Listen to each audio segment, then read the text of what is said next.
Ассалаумағалейкум достар, мен бүгін сіздерге Византия империясы жайлы айтатын боламын. Әуелі тарихы. Рим империясының екіге бөлінуі.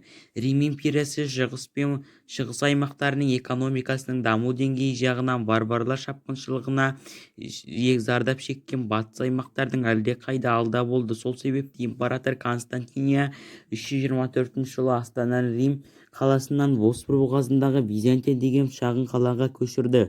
330 жылы ол қаланың аты Константинополь деп өзгертілді. 395 жылы Рим империясы ресми түрде батыс және шығыс болып екіге бөлініп кетті. Константиния шығыс Рим империясының астанасына болып қалды. Бұл қала бұрынғы Византия деп аталғандықтан шығыс Рим империясы тарихында Византия империясы деп аталды.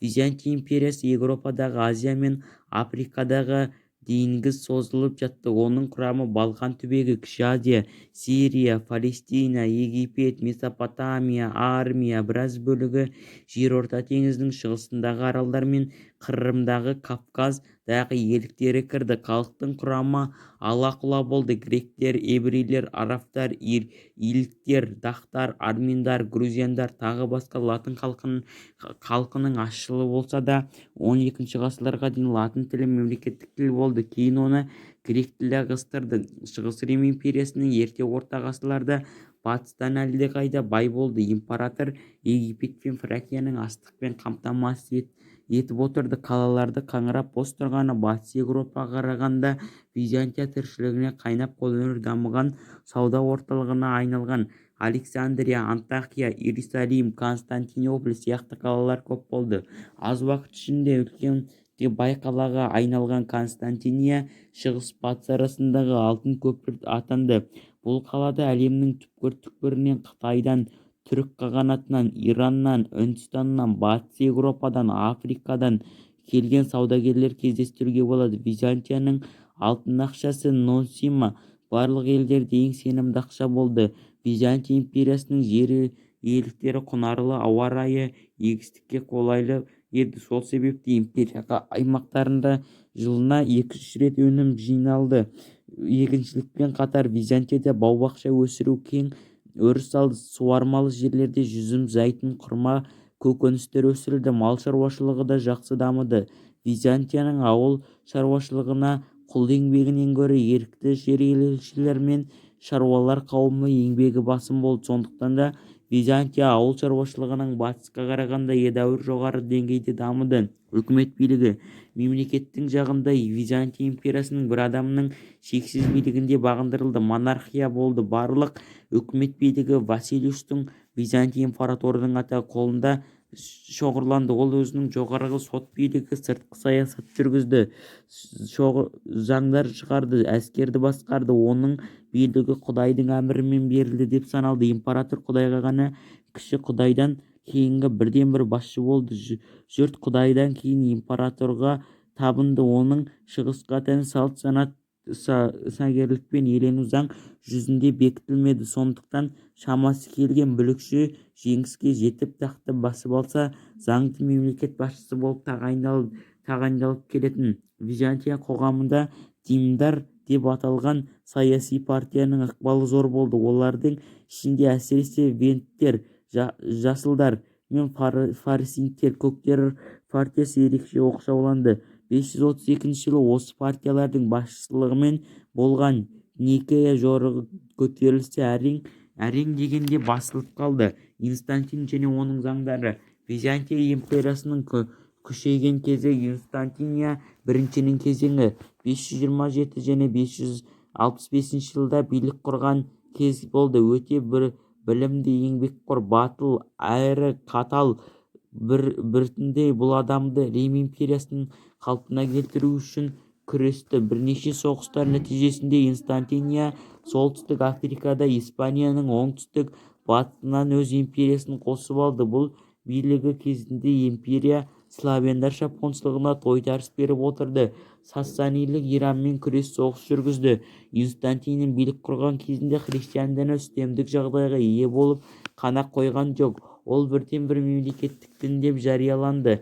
Христиан шіркеуі императордың одақтасының мемлекеттің тірегі не айналды. Империя ынтымағының нығайтқан дін бірлігінің нышаны ретінде Константин 532-537 жылдары Константинопольдің әулие Сыбоя храмын салғызды.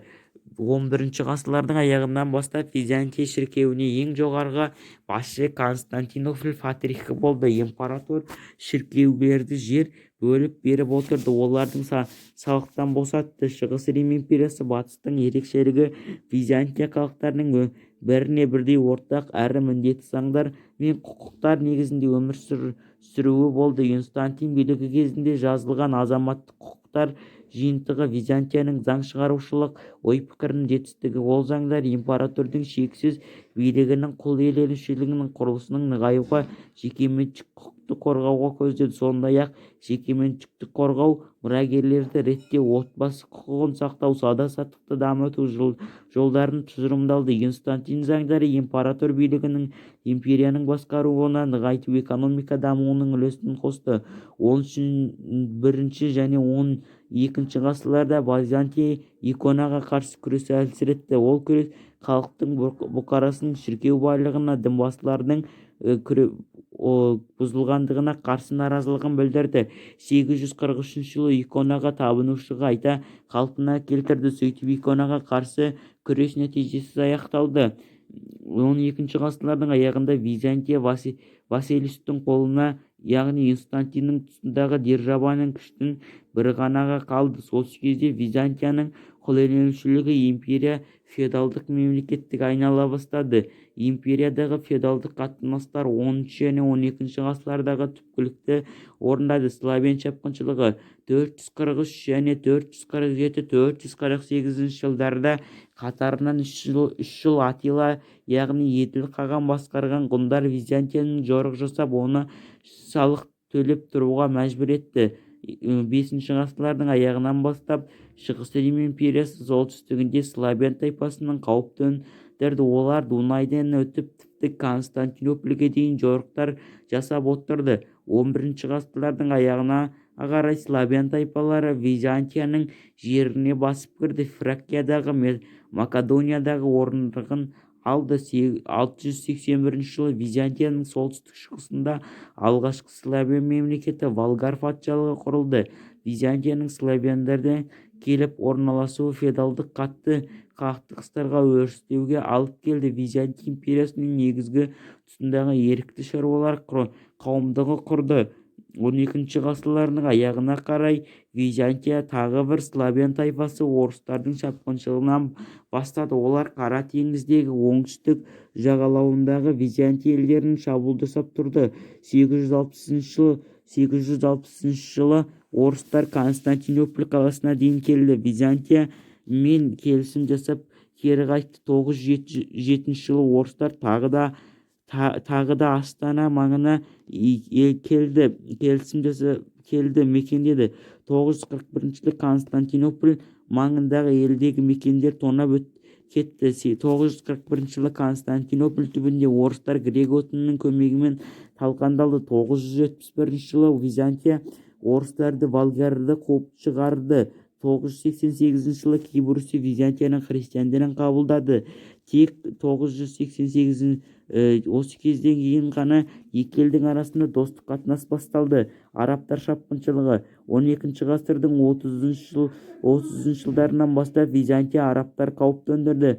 Арабтар Византияның ең бай жерлері Сирияны, Палестинаны, жоғарғы Месопотамияны, Египетті тартып алды. Араб әскерлері Константинополь бірнеше рет қоршап шабуылдағанымен оны босатып ала алмады. Арабтардың Византия жерін оңай басып алуы негізінде аймағындағы халықтың ең жоғарғы алым-салықтың наразылығын себеп болды. Олар арабтар өздерінің азат етуші ретінде қарсы алып отырды. 12 ғасырлардың аяғында арабтар Византияның солтүстік Африкадағы жерлерін тартып алды. Сыртқы шапқыншылықтар салдарынан империя аумағы үш есеге кеміді. Тек 13 ғасырлардың ортасында ғана Византия арабтарға қарсы күресте бір жеңістерге жетіп Сирияға басып кірді. 13 ғасырлардың аяғында Византия империясы құлап, оны Фатих сұлтан Мехмет басқарған Осман әскері жаулап алды.